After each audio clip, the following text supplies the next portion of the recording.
আসসালামু আলাইকুম। আজকে আমরা আলোচনা করব কাঙ্গাল সম্পর্কে। সেই কাঙ্গাল যে জান্নাতে যাওয়ার পূর্বেই তার সব আমল মানুষকে দিয়ে সে নিঃশেষিত হয়ে যাবে এবং জান্নাতে প্রবেশ করবে সে মানুষের পাপের কারণে তাকে জাহান্নামে যেতে হবে। কোনো ব্যক্তি যদি জুলুম করে অন্য কোনো ব্যক্তির প্রতি অন্যায় অত্যাচার করে, তাহলে সে ব্যক্তি কিয়ামতের দিন তার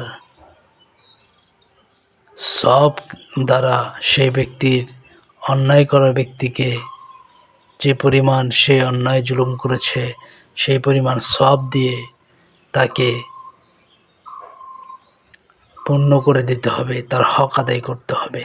এভাবে সে অন্যায় যাদের প্রতি করেছে তাদেরকে তার অর্জিত সওয়াব দিয়ে তাকে শেষ পর্যন্ত তাদের পাপ নিয়ে, অর্থাৎ যখন তার সব শেষ হয়ে যাবে, সেই যে ব্যক্তির উপরে সে জুলুম করেছে সেই জুলুমকৃত ব্যক্তির সেই পাপ তার ভাগে দিয়ে দেওয়া হবে এবং মজলুম ব্যক্তিকে জান্নাতে দেওয়া হবে, মজলুম ব্যক্তিকে তার হক বুঝে দেওয়া হবে এবং যে জালেম সেই ব্যক্তিকে তার পাপগুলো দিয়ে তাকে জাহান্নামে পাঠিয়ে দেওয়া হবে।